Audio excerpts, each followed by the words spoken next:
Kuzuzampo students, welcome back to Bhutan e-learning program. This is commerce lesson for Key Stage 5, that is for classes 11 and 12. Students, today I will be taking you all through a very important topic. But before I really introduce the topic to you all, I want you all to guess the topic by looking at this scenario. So please look at the slide. Imagine that you are going to stay in an island and allowed to take only 3 things with you. What things would you take? I repeat, imagine that you are going to stay in an island and allowed to take only 3 things with you. What things would you take? In order to take these 3 things, you need to plan, you need to organize, you need to coordinate and make decisions, isn't it? So I'll give you think time for a few seconds. Please think what are the 3 things that you're going to take, and then to decide that you plan, you organize, you coordinate and you make decision. Okay, I'll give you think time for a few seconds. Okay, are you done? Yes, isn't it? So here, in order to take 3 things with you, in order to decide those 3 things that you're going to take with you, you need to be a really good manager for yourself, isn't it? So our topic for today is management. So we are going to learn, about management. Now, before I really give meaning about management and before we actually move on with our lesson, I want to highlight on our lesson objectives. At the end of this lesson, each one of you are expected to understand the concept of management, then explain the features of management, then state the functions of management, and finally describe the management process. So these are the objectives that we are going to fulfill at the end. Okay, students, now let's move on with our main topic, that is management. Now, what is management? What do you understand when we say management? Management is the process of planning, organizing, staffing, directing and controlling, the performances of an organization to accomplish the predetermined objectives. You really need to plan, you need to organize, you need to do staffing, directing, controlling those performances of the organization. Why you do that? To accomplish your predetermined objectives. Any organization operating for profitable or non-profit, not for profit, even if you are doing it for profit, or even if you are doing it for service, whatever may be, management is an essential component to achieve their predetermined objectives. The success of any organization depends on efficiency of the management. Success of the business or success of any organization, it will depend on the efficiency of the management. That's why management is very, very important. Okay. Now let's look at the levels of management. How management is been carried on. First, we have top management, then we have middle management, and we have lower, or you can say operating management. So I will explain in detail. First one, top management. Top management consists of the board of directors, It will consist of board of directors, and then there will be chief executive officers, or you can say managing directors. These people will give strategic directions. They will give directions in terms of organizational visions, goals, and frame policies. They will frame policies, they will give directions in terms of missions, goals, objectives. So that has been done in the top management level. And in the second level, that is middle level, there will be branch manager or departmental heads. You can say branch manager or you can say departmental heads. And they are responsible, they are responsible for the functioning of their department. And what they will do here is they will implement or they will execute the plans in accordance with the policies and directives made by the top management. Top management will give policies and directives, and middle management, they will execute those plans and policies. And finally, we have lower or operating level. And this is the bottom level, and here what they do is, there will be, firstly there will be supervisors, or you can say section officers. Now what they will do here is, they are responsible for designing of jobs or designing of work to the various workers. So in the lower level, they will design work for the various workers. Okay, so we are done with level of management. Hope you understood, students. Top level, middle level and lower levels. Okay, now let's look at the characteristics of management. Characteristics, you can also call it as features. There are a number of features. Okay, first one is goal oriented. Management is goal oriented, meaning to be an efficient management, there should be a goal. A goal should be, there should be a goal, and it should be oriented on that goal. Now, goals are economic and social objectives. They will have economic objectives, they will have social objectives. And, management should work, in accordance to that objectives, and they should always try to fulfill those objectives. Second one, management is a group activity, because management cannot be performed by one person. It cannot be performed, it cannot be organized by, by an individual. It cannot be performed by an individual. There should be a group of people. So management is a organized group of people, to carry out the activities to fulfill the objectives. Next we have is universal, universal. It means that management is applicable, to all types of organizations, be it profit oriented, be it service oriented, be it any kind of organization. Management is must, and management is applicable throughout. That's why management is known as universal. Okay, intangible, management is intangible. You cannot see, you cannot touch management, but what you can do is, you can feel the management, you can feel the presence of management if you work in particular organization. When you work in an organization, you will feel the presence of management, whether it is a good management, whether it is a bad management, or whether it is, effective management, or whether it is ineffective management. You can feel actually, but you cannot really see and touch. Okay, dynamic, dynamic function, meaning management should be flexible in nature. It should adjust to the change depending upon the changing situations. They should be able to change. They should adjust with the changing time. So that's why it is known as dynamic functions. So students, these are the 5 characteristics, or you can say features, of management. Management is a group oriented activity.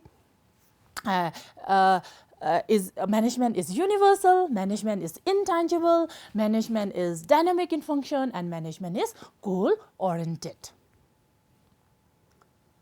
Okay, now students, we are done with characteristics. Now let's look at functions of management.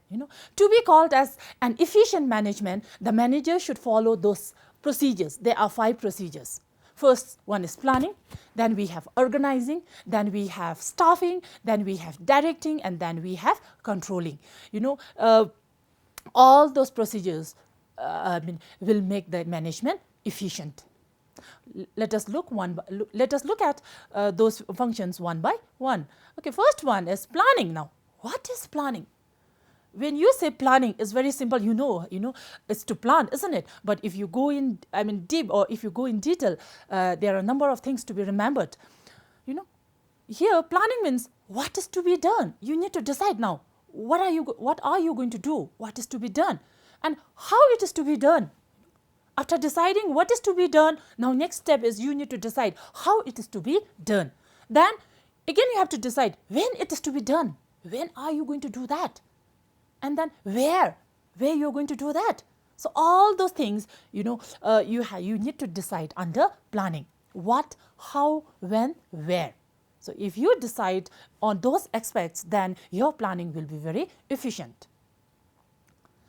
So planning is the fundamental function of management, students. Planning is the fundamental function. It means it is primary function, which is very important. It pertains to the development of the roadmap for achieving the visions, missions and objectives of the business. So to fulfill those missions, visions and objectives, planning is like a roadmap, which will show you ways, which will show you direction. It involves decision making about determination of activities. You can really decide here about determination of activities, and then you need to set target here, set target or deadline by when the goals must be achieved. You need to set the timing, by when your goals must be achieved.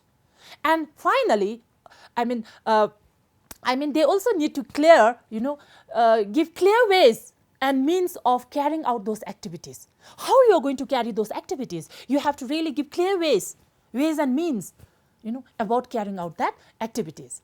Proper planning helps in avoiding or minimizing confusions, uncertainties, risks and resource wastage. So if planning is done properly, then there is lots of advantages for the company. It will minimize confusion, first of all. There won't be any confusion while working, and then it will reduce uncertainties, it will reduce your risks, and it will also reduce wastage of resources. So that's why planning is one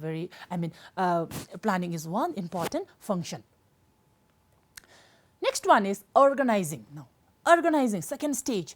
Organizing, under that what we need to do is we need to identify the activities now. What activities, we are going to do, identify the activities, and then after identifying, you need to group those activities together, grouping the activities, and then after grouping, assigning the activities. Assigning the activities meaning, assigning the right work to the right man. And then with that, you have to delegate the authority. After giving responsibilities, you also need to give the authority. Power and responsibility should go, together. So these are under organizing. It is the process of mobilizing resources such as human, finance, technology, land and materials for carrying out the plans and activities set in the planning stage. Now, under organizing, what we do is we are going to now mobilize the resources. We are going to make use of the resources now. Resources like technology, land, materials. We are going to make use of those resources, and then we are going to actually start doing the activities. It also involves development of organization structure to clearly define duties. Organizing the developing the organization structure by defining the duties, communicating the deadlines and allocating the resources for the achievement of goals. So in other words, you can say, organization is organizing work or organizing activities in a systematic manner. Importance. Why organization is important now? It is important because it permits optimum use of human resources by matching work with talent.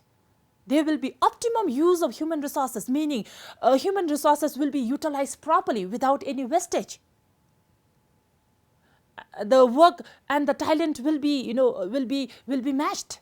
Right man will be given right job if organization is done properly, and then this will help in teamwork. Did you understand, students? Organizing, isn't it?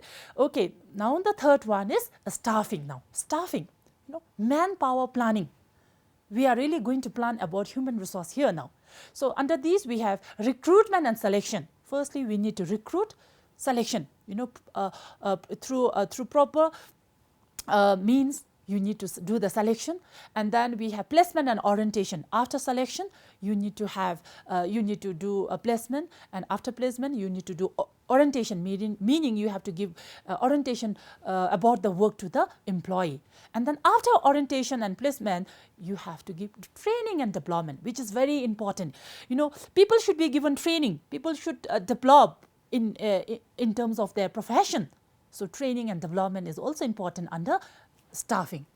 Next is appraisal and promotion. Now, when I say appraisal and promotion, meaning now after giving the job to the people, and then after giving training, after giving professional development programs, now what we need to do is next we need to evaluate their work, and then we need to we need to give promotion to the workers. When I say we right now, we are assuming ourselves as a manager right now.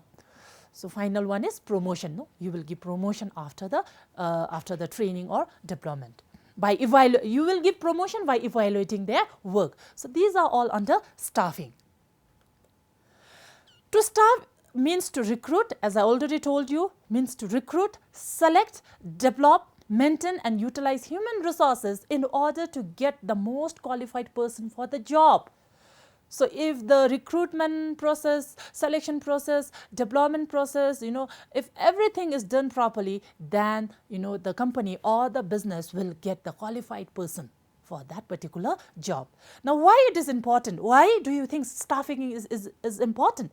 Staffing is important because it will discover, the competent employees. Yes, it will discover the competent employee. You will get the best out of best if you do the procedures properly, if you follow the procedures properly. Then next, improves quality and quantity of output. Yes, once you have the right man to do that work, then there will be improved quality of the product, at the same time improved quantity of the product. And then finally, reduces cost of personnel. Reduces cost of persons, meaning there will be reduction in the cost of human resources.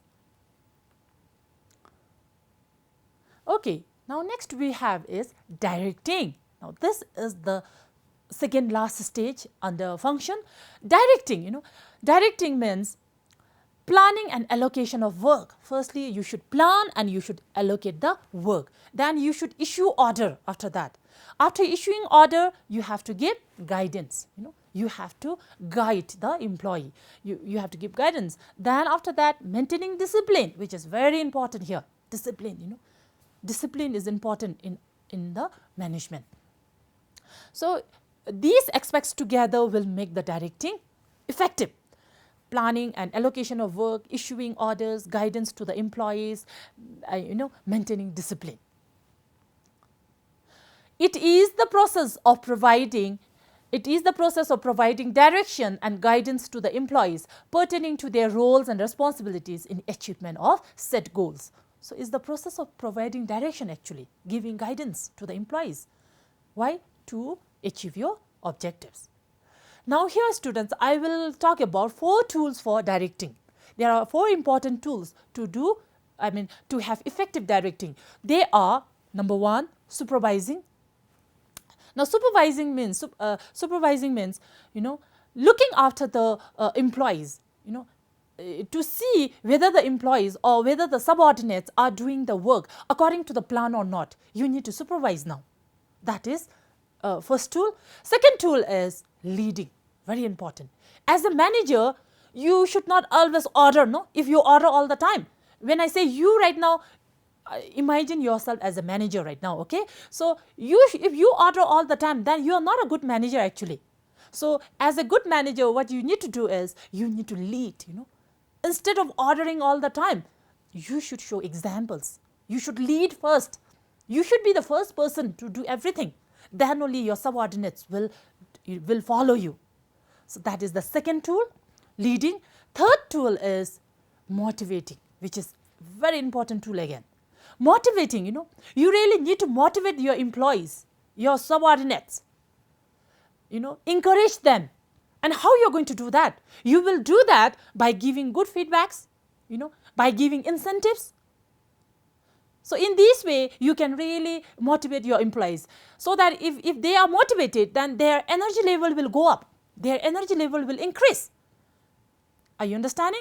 And then they will perform well in the organization. That is the third tool, motivating. And the final tool is communication, which is again important tool here, communicating.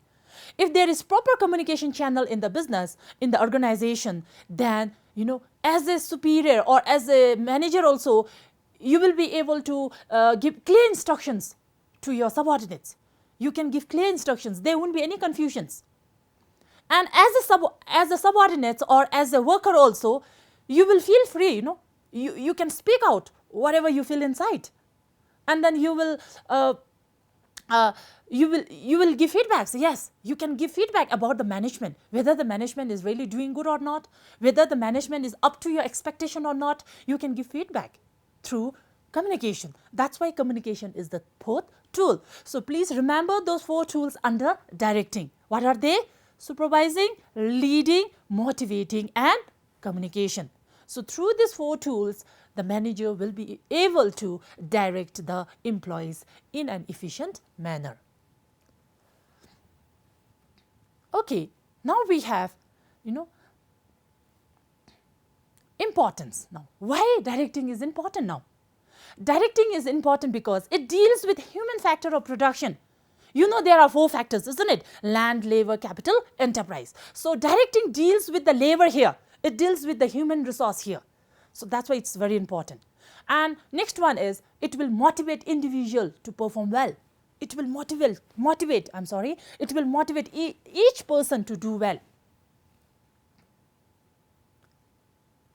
It facilitates the employees to work in disciplined manner by guiding and supervising their activities. So it will facilitate employees to work in disciplined manner, They should be disciplined in whatever activity you do, in whatever work you do, be it in any kind of field, they should be disciplined. If there is no discipline, everything will be will of chaos, and then the management won't perform. The management will be inefficient. That's why discipline is very important, and then discipline can happen only if there is good directing. Are you understanding? So that's why it will facilitate employees to work in disciplined manner. So with this, students, I'm done with directing. Now let's look at the final stage, that is controlling. Now controlling is the final step, but is the important step here. First one is setting standards here. Now while controlling, what you will do is you will set standards, then you will measure the performances of the employees, by comparing with the standards. You will see whether the actual performance is meeting the set standards or not, is whether the actual performance of the workers are meeting the target or not, and then finding the causes of the deviations. And in the process, if you see any lapses, if you see any deviations, then you have to find out the causes for that. Why that mistake, where? You have to find out the lapses there, and then what you need to do at the end is, you have to take the corrective measures. You have to take those corrective measures to rectify those errors so that the mistake won't repeat again. So that is controlling actually. That process is called controlling. Controlling pertains to evaluation of performances of employees in meeting the set goals. I told you earlier, controlling is evaluation of performance of the worker, in meeting the set goals. The assessment of employees actual performance against the target performance takes place in this stage. The evaluation of the worker takes place in this stage. Under that, the evaluation of the worker's performance takes place in this stage, that is controlling. This assessment helps in gathering feedbacks, which further helps in making proper plans. Very true, isn't it? This assessment, when you do this assessment and when you, gather those feedbacks, then it will be again a tool for you to make a better plan in future and to make a better plan for the future. So that's all about controlling. And why controlling is important? It's important because it helps to reduce gap in performances. It will reduce the gap in performances. Meaning, it will improve the performance. Increase the productivity of employees. Yes, the employees will increase their productivity because they will know the lapses, where they are going wrong, and then they will do the correction, and then as a result, they can really improve their productivity. It is the basis for future planning. It is the basis for future planning. As I told you earlier, it's the tool for future planning. From controlling, you will know all those lapses, all those mistakes, and then you will have so many feedbacks here. So based on that, you can really make a good plan for the future. So students, I'm done with functions now. Do you remember those 5 functions? Okay, let's quickly recollect. They are planning, organizing, staffing, directing and controlling. Okay, students, now I have some activities here to explore yourself as usual. But before I really give you this activity, let's recollect whatever we have learned today. So, firstly, we learned the concept of management. Then I gave you the characteristics, features for management. Under features, do you remember? Is a dynamic in nature, is a group activity, is intangible. Yes, those features, please try to reflect back. And then after features, what did we study is, we came to know the levels of management. Top level, middle level and lower level. And after the levels of management, then we learned those functions of management, those 5 important functions. Remember, they are once more planning, organizing, staffing, directing and controlling. Okay, with this student, I am going to give you this activity. Now, activity number 1, considering your home as an organization, consider your home as an organization. Write different managerial roles undertaken by each member of your family. Now, you will have number of members in your family, isn't it? So, write different roles undertaken by each member of your family. That is activity number 1. Now, number 2, draw the relationship of managerial roles undertaken by your family with an organizational management. Now, you have written the roles taken by your family members, isn't it? Now, those roles, now you have to draw the relationship with the organizational roles taken in the organization. So, you have to compare your family members' role with the role of the organization. So, that's what you are going to do here. And then after doing this work, please send your work for the correction to your respective teachers. Okay, with this students, I come to the end of my session. I hope you enjoyed my lesson. Thank you for attending this lesson, and I will see you all in my next lesson.